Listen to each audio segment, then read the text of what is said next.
This is The Opinions, a show that brings you a mix of voices from New York Times Opinion. You've heard the news. Here's what to make of it.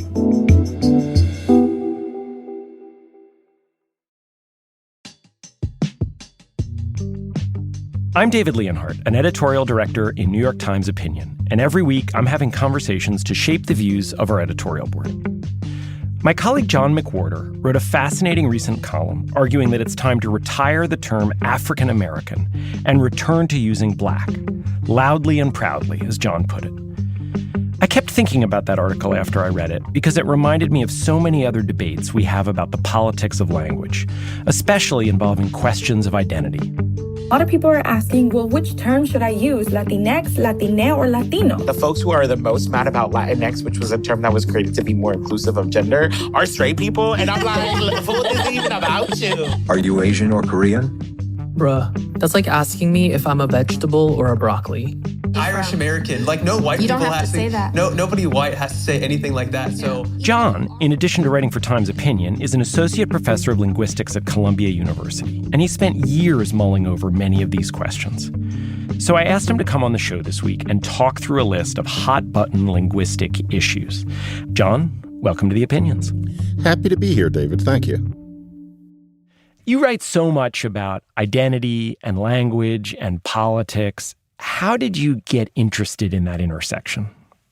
You know, David, to tell the truth, the kind of linguistics work I do as an academic is pointy-headed stuff about how languages all over the world change and what happens when they come together, the kinds of things that I don't usually write about, for example, in the Times. The reason I write about language and identity is because those are the language issues in society that people are most interested in. And frankly, very few people are going to care about my work on the indigenous languages of the island of Flores. What they're going to be more interested in is things like Latinx. And so therefore, I become interested in them too, and just try to give a sense of how somebody who's trained in linguistics and lives in a society might approach issues like those.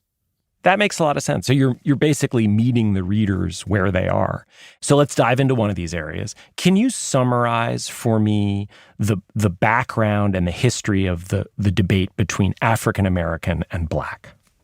Well, in 1988, when the Reverend Jesse Jackson had a massive influence on the Black community, he basically declared that we need to start calling ourselves African Americans rather than Black because Black was too crude and general to capture all the different shades that we are.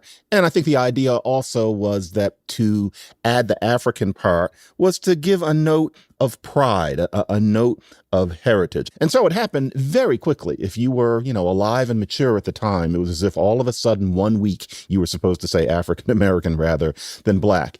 And, I never much liked it. I didn't rail against it, but it never felt right to me because I'm Black. I'm a Black American. But to me, the African connection is too long ago. It's too abstract. It didn't feel right. Italian American is one thing. Your mother, your grandmother speaks Sicilian and you're eating Italian food and you have a certain way of talking. There's a whole culture. I felt Black American culture is not African in that way. It's Black American.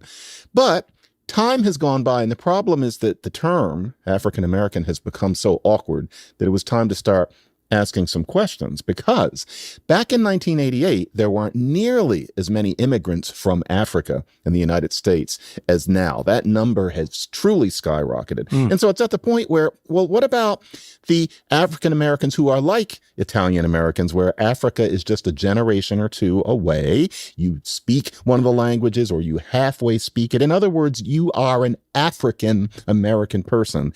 Is that person really the same thing as Eddie Murphy or me? To me, the best argument for African American is that it is similar to the case for both Latino and Asian American, in that, of course, Latinos and Asian Americans are large, very diverse groups. And so any term that tries to encompass all of them flattens a lot of diversity, much as African American does. But the vast majority of Black Americans do have African ancestry in their family, even if it comes through the Caribbean. And so in a way, there's an apples to apples quality of African American to Asian American and Latino, which are terms we use comfortably. Why do you find that idea unpersuasive? Because, for one thing, personally, I feel Africa, in our case, is just too far away. And so, for example, to my knowledge, my African ancestry would be about in the 1840s, and that's at the very latest. And so I don't feel terribly African, and that's not just because I'm kind of a starchy, white-sounding college professor. This is the thing. A great many Black people have never particularly liked African American. And so, if there's a significant number of Asian Americans who start to feel that what is Asian, especially when you deal with South Asian, or I've known Southeast Asians who really don't feel comfortable being grouped with Chinese, Korean, and Japanese Americans, well, then I think there's something to that as well. These labels can be crude. But with the African American one, a lot of my feeling is that even within the Black community, there has often been a sense that it was not appropriate to who we actually are here in the present tense.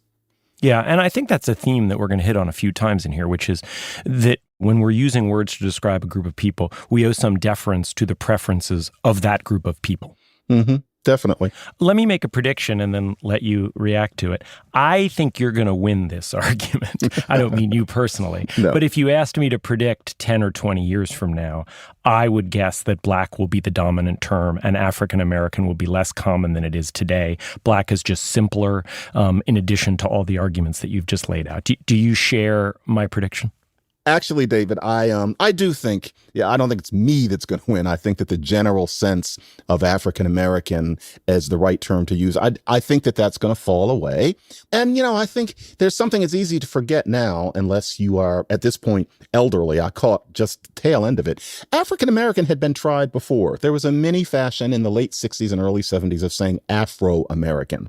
Never caught on because it didn't feel right. And I don't think African American has really been much different, except that there was more media by 1988 than there had been in 1972. So yeah, I can feel something falling away. And despite my reputation as being a quote unquote contrarian, part of why I wrote that article about African Americans, because I could feel that there's a current going on. I didn't write it to stir up the pot. I wrote it to report on what's going on in the pot without it being stirred. So you mentioned that the change from Black to African American happened very quickly. I remember it. I was in high school at the time. And another change that recently happened very quickly involved capitalization. In 2020, after the murder of George Floyd, a whole bunch of institutions in American society switched to capitalizing Black, including the Wall Street Journal, the Associated Press, our own New York Times. But all those institutions I just mentioned do not capitalize white. So they now capitalize Black, Latino, and Asian American, but not white. And I read a fascinating article by the philosopher Kwame Anthony Appiah in which he argued for a different approach. And he argued for capitalizing both Black and white. He pointed out that both Blackness and whiteness are social constructs. And as he wrote in The Atlantic, without the theory and practice of racism, there are neither Blacks nor whites. So, John, where do you stand on the capitalization question? David, it's interesting. You have to change your mind sometimes, and it can be hard, and I don't like it. But the truth is, when the capitalization started, I found it trivial, and I did not follow it myself. I didn't find it offensive, but I even wrote a piece in the Times about how I think that we have bigger fish to fry than whether or not we're going to capitalize something. But it's funny how this has happened. Writing for the Times, I'm writing for an organ where the house style is to capitalize. And it is unseemly of a writer, my editor very, justly informed me, to keep on submitting copy with the lowercase that then the editor has to make uppercase. And so, you know what? Damn it. I've gotten into the habit of using the capital letter, and I must admit that I'm now doing it when I write other things too. And, I don't mind it. It feels right. In 2020, to me, it felt forced, as frankly, an awful lot of things that happened in 2020 felt forced to me and made me angry. Different topic. But with this, I'm beginning to think, we're talking about people. And if we're going to avoid the idea that we're just talking about some damn color, yeah, capital B. And then the idea 5 years ago was don't capitalize white, because that's what many white nationalists do. But, Appia in that article makes a very good point. I'm all the way with it, which is that if all of the rest of us start using the capital W, then that negates the white nationalists doing it. It takes away the distinction that they're trying to make, and they're going to have to come up with some other way of being obnoxious. So yeah, I would go with capital B, capital W, and I would never have imagined myself saying this 5 years ago, but sometimes you have to go with the times. Appia didn't specifically say this in his article, but he made me think about the notion, which is there is a way in which the current convention of capitalizing everything but white treats white almost as normal, and to use a phrase that has become popular, others, everyone who is not white. And that makes me a little bit uncomfortable. I would completely agree. If you're going to have a black person, then to have just lowercase white implies that blackness is a departure from the norm. Whereas really, to the extent that we're going to have these inconvenient but frankly necessary labels for the races, why don't we capitalize them all? And so we acknowledge all of them as unfortunate but indispensable artifices. Well, if we're going to talk about uncomfortable linguistic subjects, we have to talk about Latinx, which has had sort of a little boomlet of becoming a symbol of how parts of the progressive left, particularly the academic elite progressive left, has become out of touch with parts of America. So at this point, I have to turn it over to Senator Ruben Gallego, the first-term senator from Arizona. Here, we're going to play a clip of him on Real Time with Bill Maher. I've quoted you on this show a number of times because you've been talking about this term Latinx, which sounds, I don't know what it sounds like. It's something that white liberals made up, right? It's something that's used largely by white liberals and small amount of Latinos, but largely is to satisfy white liberals. And you said stop doing this because we have polling on it, and like an extraordinary number, sometimes up to 99% of Latinos either don't know it or when they hear it don't like it. Are offended by it, yeah. Right. So how did we end up with the phrase Latinx, John, and how do you think about it? That is a very 2010s, teens thing. I remember first hearing it at Columbia from students around the year would have been 2014 when I first heard it. And I thought, okay, it's clever. It avoids, the gender binary. But the simple truth is it's been a long time now. And very few actual Latinos are ever going to embrace the term, partly because X is awkward. It's not very aesthetically pleasing, given that, Spanish words so often end in vowels, which the human ear likes. And then more to the point, there are an awful lot of Latinos who don't want to get rid of the gender binary. That is, however you feel about it, generally a minority opinion among human beings. So that means that it's highly imposed. But I'm not angry about Latinx the way many people are, because, I live in a very Latino neighborhood in New York and I hear Spanish daily. I have never heard a single person ever use it. What Latinx is academic and activist jargon. They're academics, including Latino ones, not just white liberal ones, but, most humanities and social science academics, and then activists and artists, they like that term. And as far as I'm concerned, there's nothing wrong with them liking it. But there is no way that term is going to be embraced by people beyond that rarefied realm, to the extent that anybody makes anyone feel bad about not saying Latinx. That would be inappropriate. There are times when you have to stop telling people what to say, and that's one of them. That reminds me of what Senator Gallego has said about this at more length, which is, he said, look, if someone wants to be called Latinx themselves, and I know that, I will call them Latinx because I'm not a jerk. I think he may have even used a saltier term than jerk.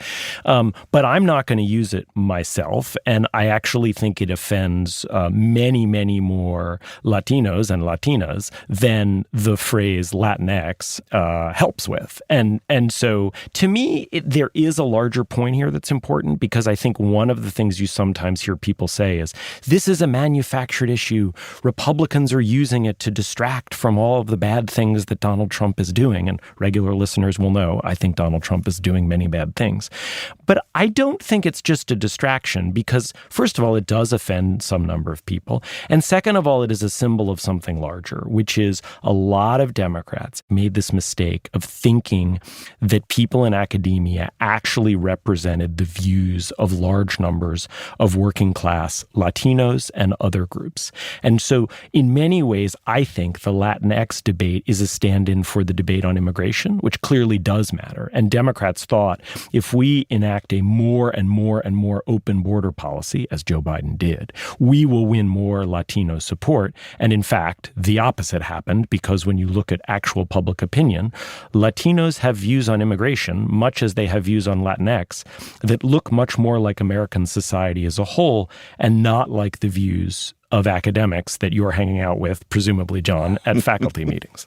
One of the hardest things for humanities and social science academics is that they are often under an understandable and sincere impression that their views on matters like that, on, what Latinos should be called, on immigration, on, frankly, any social issue, are truth rather than an opinion. And yes, they do tend to have the idea that, any good minority must certainly agree with this.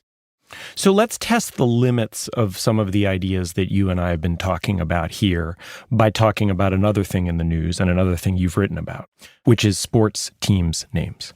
For a very long time, we've had a bunch of team names that certainly seem offensive on their face. I mean, look, I will confess, I'm going to struggle to say this right now, even though I've said it hundreds of times in my life as a football fan. The football team in Washington used to be called the Redskins. They changed their name to Commanders.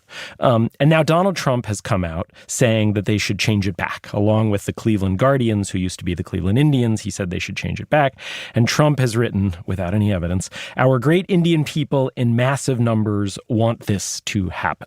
So how do you think about what sports teams should be named? And how does that help you think about when actually we do need to change common usage because it's offensive? Well, what Trump is going from is a poll that's about 10 years old that suggested that most Native Americans, the vast majority, didn't mind the usage of Redskins. But there's a more recent poll from 2020 that was subtler and asking real questions in a way that the first one didn't. And it turns out that no, most Native Americans don't want there to be a football team called the Redskins. And what it gets down to is you would never call someone a Redskin to their face. Sports plays no role in my life whatsoever. But I remember when I was 10, the local Philadelphians will remember Geno's, the fast food restaurant. They were beginning to go under, and so they had this thing where whenever you went to Geno's, you would get this plastic football helmet and some decals. And if you went to Geno's enough, you had all the teams and all the helmets. And I don't remember how we were going to Geno's so much, but I got all the helmets. And I remember the Redskins, and it reminds me of the 70s and, cereal and Bugs Bunny and pajamas. But no, that kind of nostalgia is inappropriate here because you would never say, hello, Redskin. And frankly, we also have to think of something else, and this is something that I had not actually really thought of myself until my editor mentioned it, which is that the whole idea of there being just this Native American as a mascot is something we would never consider with any kind of white person. Certainly you wouldn't have the New York Negroes. That would have stopped eons ago by now. So what really is that? So with that one, I think it's pretty easy. Polling, it doesn't work. It's dehumanizing. You would never actually say it to someone's face. And so Redskin, no, that does not work. So I find that totally persuasive, but I also want to offer what I think is the best counterargument, which is we do, in fact, have teams named for entire groups of people. We have the Notre Dame Fighting Irish, which is a beloved team name. We have the Boston Celtics. We have the Montreal Canadiens. We have the Vancouver Canucks. And so why are those names not offensive? And I don't think anyone's arguing for changing those names in any meaningful numbers. But Cleveland Indians, and I presume Chicago Blackhawks, a team name that still exists, are offensive? Well, to tell you the truth, I would assume that a lot of those are going to be on the chopping block soon.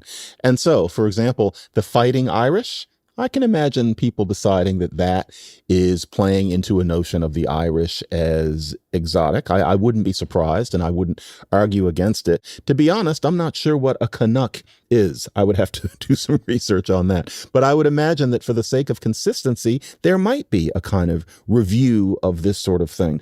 But I would imagine that there's going to be a kind of a mission creep here where we question whether teams should be based on people. I'll gently disagree with you there, which is I would expect Notre Dame Fighting Irish and Montreal Canadiens to exist for at least the rest of my life. And the reason I feel that way highlights an idea that you brought up before, which is context matters and public opinion matters. And huge numbers of Irish people root for Notre Dame. Obviously, huge numbers of Canadians root for the Montreal Canadiens.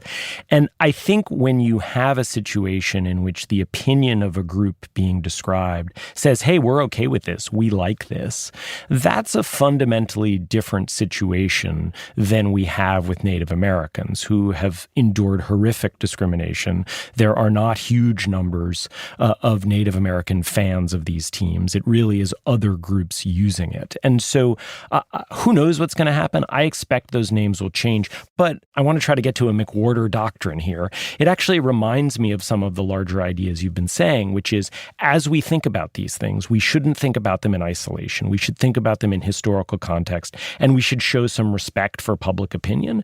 And so that ends up applying to whether we should use Black or African American. It ends up applying to whether we should use Latino and Latina or Latinx. And I think it ends up applying to this team name debate as well. David, you have me thinking in real time, which I really enjoy because sports is very much my weakest subject. And I agree with what you said that there are sensitivities that must come into question on these things. And it is not a weak or performative reflex to be sensitive about these things. One doesn't want to overdo. One doesn't want to be recreationally demonstrative, but there are things that we need to think about when it comes to language and names and what's going on in the surrounding society. Okay, so if I'm trying to spell out a McWhorter doctrine, one is that context matters, history matters, public opinion matters. I would say another part of that might be don't reach for comprehensiveness. You are never going to come up with terms that fit absolutely everybody equally and manage to capture the diversity of a group. Do you accept that idea? Absolutely. There's always going to be fuzz. No term is going to be perfect because humanity and history and geography are so complex. But we also have to be open to general societal consensus that something is too imperfect and that maybe we need to hone things a little bit. And maybe to be a little bit mischievous, I would say the last item on the McWhorter doctrine is don't confuse arguments that you hear coming from academia with views that are widely held among the American public. Maybe they are, but there's a good chance that they are not. That makes me sound so disloyal to what I think of as my tribe, but I'd have to come clean and say, yes, you do have to beware of a tendency for people with PhDs in the humanities and social sciences to think that they are representing the view from below, as you might unfortunately put it, when very often, especially these days, that's not as true as it used to be. And frankly, it never was as true as people often thought. We're in special times, though. John, I think of you as the loyal opposition to your academic tribe rather than disloyal to it. I'll take it. John McWhorter, thank you so much. Thank you, David.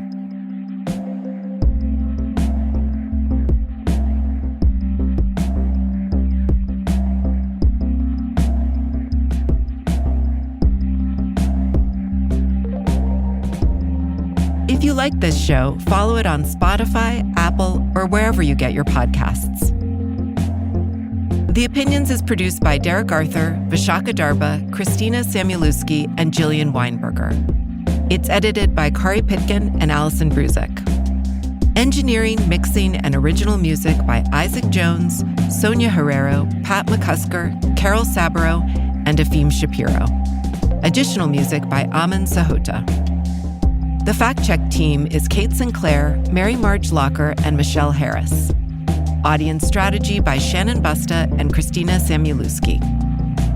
The director of Times Opinion Audio is Annie Rose Strasser.